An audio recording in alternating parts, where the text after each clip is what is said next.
Okay, imagine this.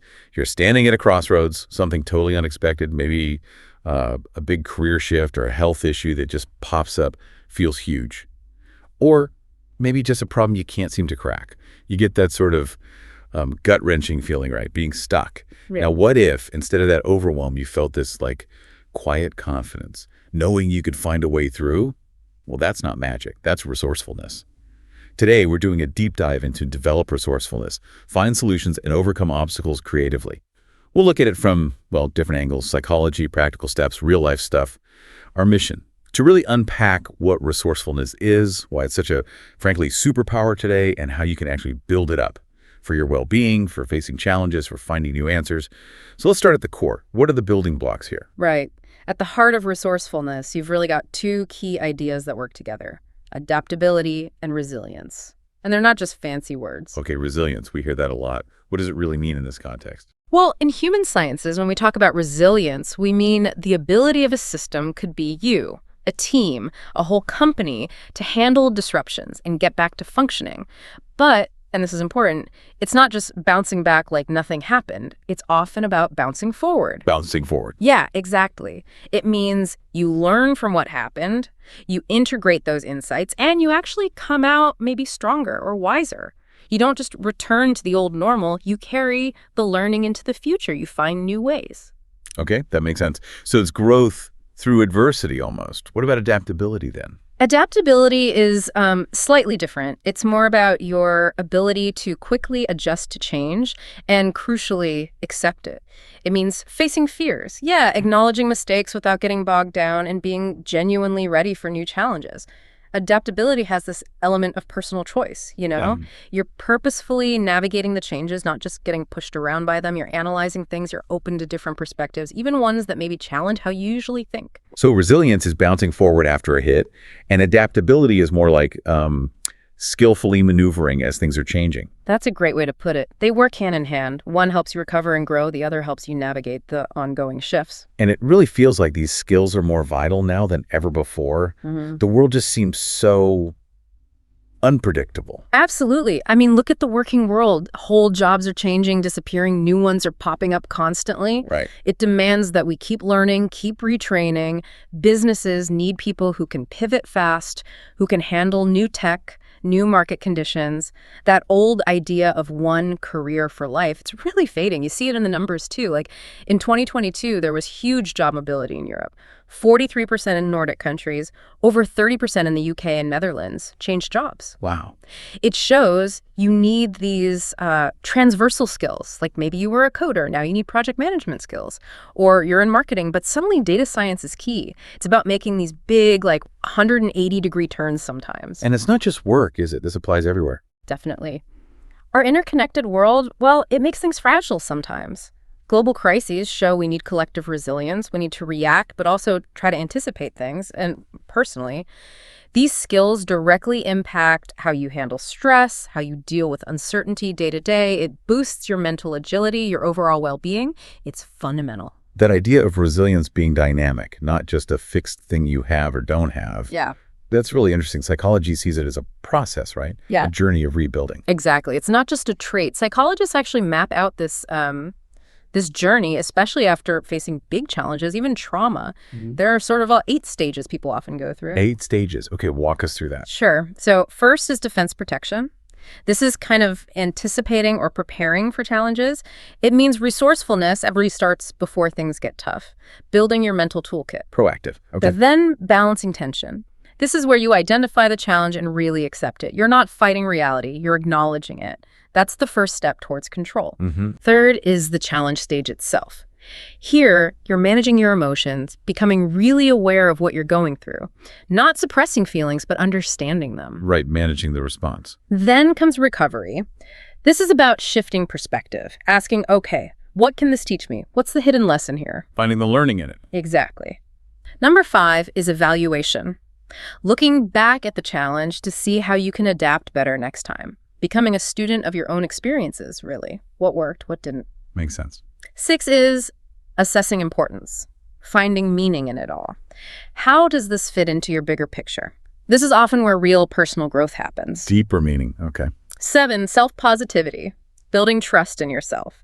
After going through all that, you've kind of earned a deeper confidence in your ability to handle things. You know you can do it. Yeah. And finally, number 8 is creation. This is where you adapt, you come up with new ideas, you really bounce forward, you might build something new, maybe even better than before, based on what you learned. It's evolution. That's a fascinating roadmap. So thinking about that last stage, creation, where does creativity itself fit in? Is it just something that helps resilience, or is it actually built by resilience? Oh, that's a great question. It's actually both, but resilience absolutely helps develop creativity. When you reflect on how you got through something tough, the resources you used, the strengths you found, you often realize, hey, I was creative there. I had to be. You're forced to think outside the box when your usual ways don't work. Can you give an example? Maybe from work. Sure. Think about an employee whose project fails. Okay, one person might just feel defeated, dwell on it, but someone resilient. They accept it happened, they analyze why, learn from it, and then maybe they try again with a totally different approach. Or they figure out, okay, this wasn't the right fit for me, and they pivot to something else where they can succeed. They creatively find a new path forward. Instead of just getting stuck on the failure. Exactly. Or another common one, conflict with a boss or coworker. A resilient person doesn't let that derail them completely. They might address it directly, try to resolve it. Or if that's not working, they might creatively adapt how they work, maybe collaborate more with others, find ways to protect their own headspace, and keep contributing effectively. They find a workaround. Okay, so this creative problem solving is clearly essential, which leads to the big question. How do we actually get better at it? What are the practical tools? Right, let's get into the how. We've covered the what and why. Now for the tools, and importantly, the mindsets that really build resourcefulness. Let's hear them. Well, one really useful framework comes from creativity studies. It's a simple 4-step problem-solving process. Anyone can use this. Okay, step 1. Step 1 is clarification. This is huge. You need to define the problem accurately, not just the surface issue, but why it's happening.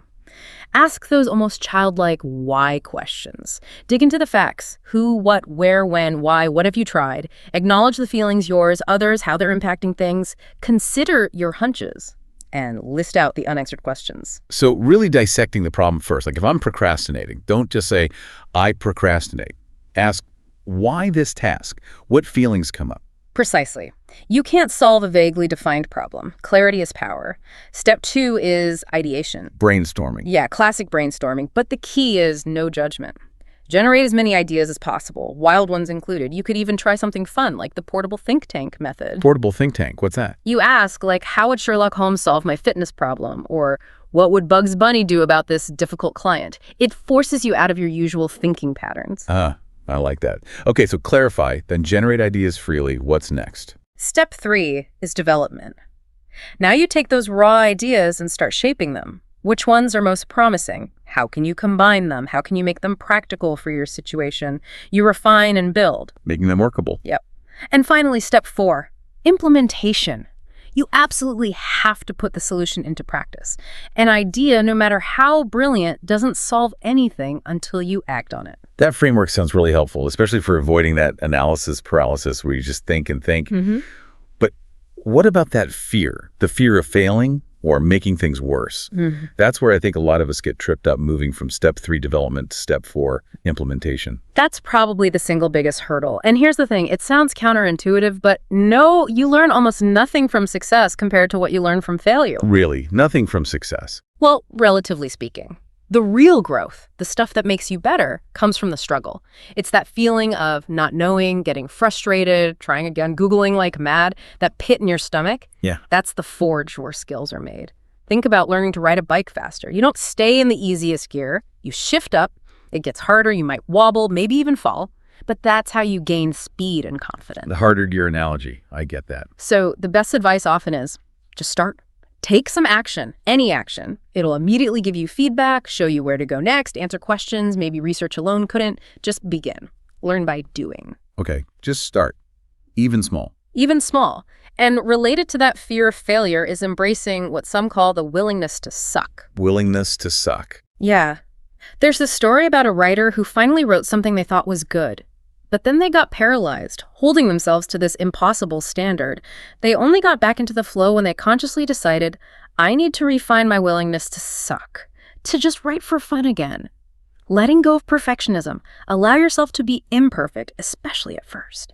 That's powerful. Letting go of the need to be perfect right away. It's liberating, and you can practice this. Try some low-risk failure, like decide you're going to change the door in your closet. Maybe you've never done it. Go for it. Okay. Mess it up. Do a terrible job. Learn what not to do, then maybe rip it out and try again. Worst case, you learn something and you plan to maybe fail anyway. Best case, it works out okay. It builds that resilience muscle for bigger things. So embrace the wobble. Practice failing small.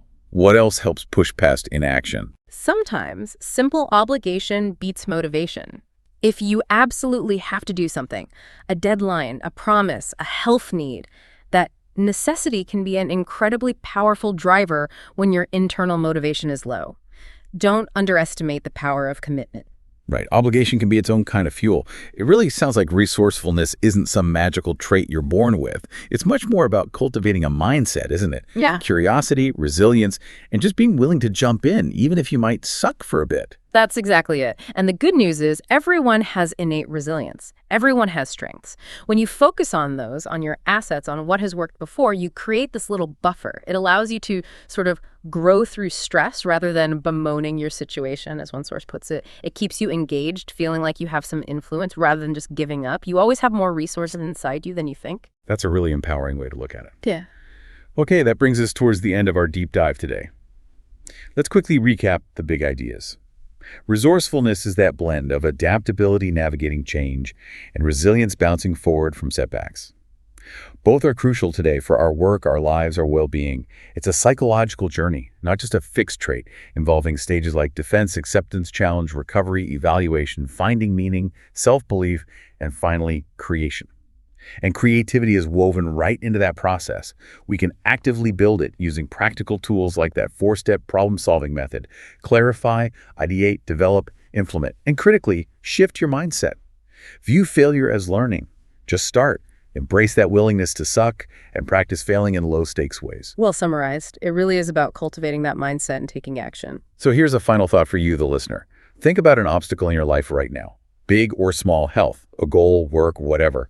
What's one tiny, really low-risk action you could take this week just to fail forward towards figuring it out? And maybe what's one question you haven't asked yourself about it yet? Great questions to ponder. A huge thank you for joining us on this exploration of resourcefulness today.